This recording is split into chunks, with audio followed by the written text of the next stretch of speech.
Thank you for staying with us.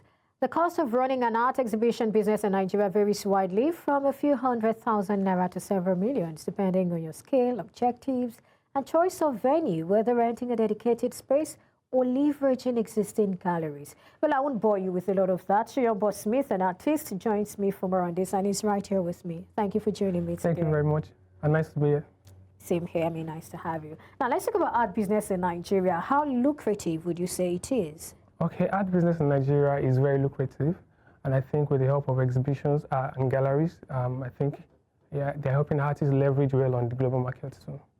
Global market, we'll come to that. Okay. Now, basically, you know, I know that for every sector, for every industry, there are challenges, there are opportunities. So I'd like you to just talk to us a bit about some of the challenges in that space, especially when it comes to art exhibition now. Okay, so for art exhibition, one of the major challenges is to get the right gallery. And then also because I think the amount most of these galleries charge is quite on the high side, which makes most of all these upcoming artists to not be able to leverage on this as a medium to establish themselves properly or put themselves out there properly. All right. You talked about, you know, the global stage. How well are we doing that? Are we exporting talents? Are we, you know, on the global stage, the global stake is around $60 billion now, if I'm right. And then Nigeria is only contributing about $24 million. That's a bit low. That's on the percentage of 0.04%. That's even less than 1%, and that's very low. So I think we need to export our talent more out there. Yeah. All right, now talking about, you know, art exhibition generally, what makes for a successful one? You talked about challenges, and I think you said more, it was more about money, basically, if you can afford the space. Yeah, because now the way most of these galleries operate, I feel like they don't just want your art there. They want you to. They know what they're looking for, the type of art they want to sell. They want to sell out there. So this is one of the challenges. Most artists don't even understand how to go about it. You understand? They don't know how to approach a gallery, the body of work themselves. They don't even know how to create a body of work that is acceptable by galleries. So it's also a side effect to the production. Yeah. Okay. So what makes for a successful exhibition? What are the things I need to put in place if I want to have a successful exhibition? Okay, for you to have a very successful exhibition, first of all, the body of work must be very, very tight, and then must it always tell a story, a particular story? Yes, definitely. You need to have a body of work. You need to know what you're doing. You're not just creating art because you're creating art. You're creating art because you know what you're doing, and then you're creating a story. Most of the time, is always to preserve. Are those stories really real? Because sometimes when I hear those stories, I'm like, I can't connect it. Like I'm not feeling this. They are very real. They are very real. So this is how it is. Okay. There's a painting I made recently. And then it's about a young guy, lonely guy. Although my type of art is Oju highs, so it's about a lonely guy that is just sitting out of the house, and then there's nowhere to go. But the collector saw it, and then he was able to relate with it because that is seeing himself in that projection, like So there's always a story, and then the right people actually can connect with it when they see it. All right. So talk to us about the value chains involved in this. The value chain is. I think if you want to talk about it, we should talk about how they price it. And then we'll come there. But before then, I mean, we're hoping that there are people who really want to get into this. They have, the skill and all that, but they don't know how to start. So, I mean, conversations like this should help them. The first place to start is I would advise, if you don't have the talent, go to school to learn. And then if you have the talent, you can start with the little you have. You don't have to have everything to start to make an artwork. To create, but the moment you are able to create, then try to, as much as possible, make your materials quality.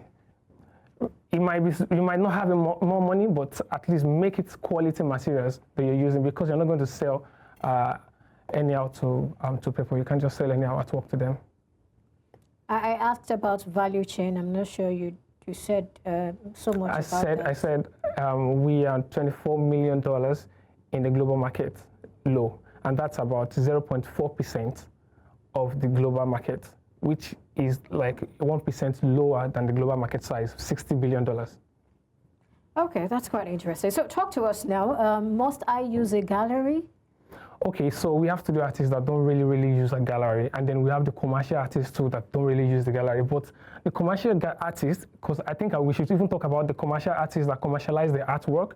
So they don't really, they are spoiling the market, I would say, to some extent. I can say that because they are not giving art the value it deserves.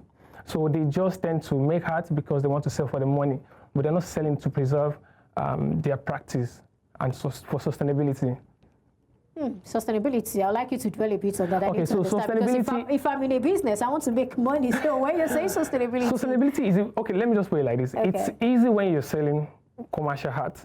So commercial art is that you just want a painting in your studio, in your gallery, in your house, or you're dining. But, you know, they are collectors. They're not just buying just to put them. They are assets to them. So they're buying to keep.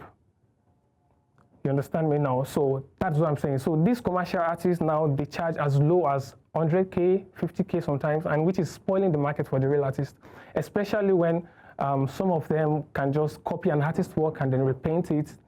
You understand? Which is not really good. You know, they can be prosecuted for that, but then at the same time, they're spoiling the market for the people who are actually practicing it real time.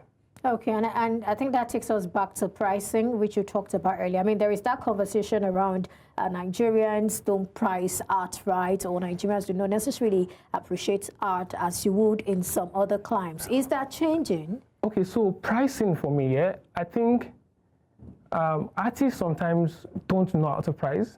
Or so it's the artists themselves that probably don't know how to. They don't know how to. Some, not all of them, because some overpriced and some undercharged too. So they don't know how to create the balance, and there are like procedures to this to price an artwork.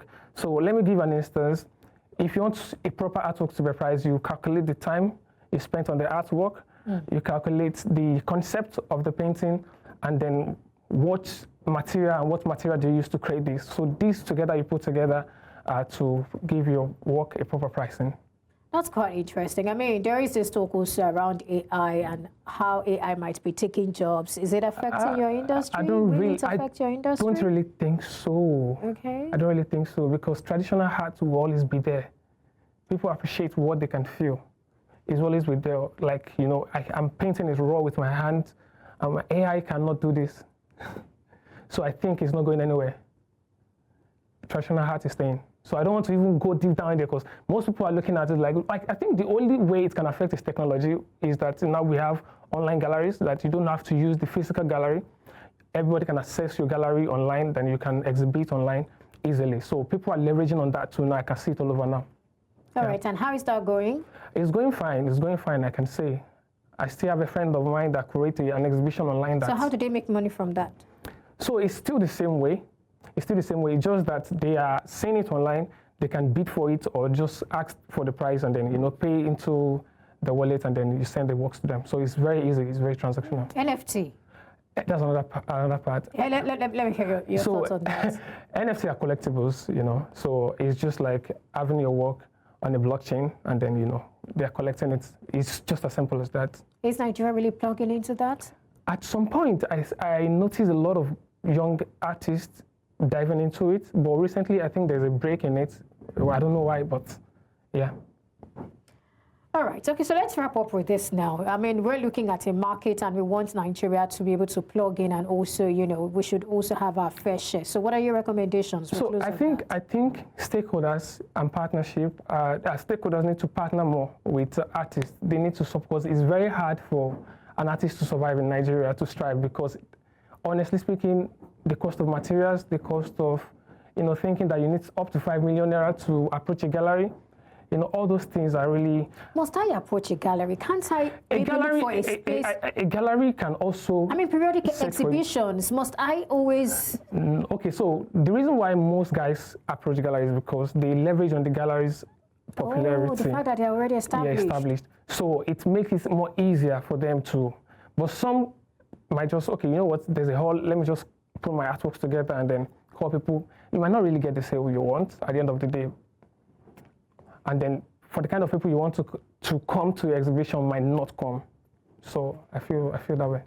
All right, that's interesting. Thank you so much for coming on the show today. Thank you for very sharing much. with us, how we can plug into the market and make. I guess there is a lot to be done, really. There's really a lot to be done. But I think at the same time, there's an untapped potential in Nigeria of about that can raise our what's it called, our growth rate to about $13 billion if stakeholders, like I said, can actually invest more. I can see grants coming up. Even the federal government recently with the Ministry for Culture and for Art and Culture has grant out there up to $100 million, yes, up to $100 million for artists, for creative, sorry, and artists have a fair share in it. But most artists don't really know about this. Thanks for this guy online banker, who actually made me realize this even recently, that there are these opportunities outside there.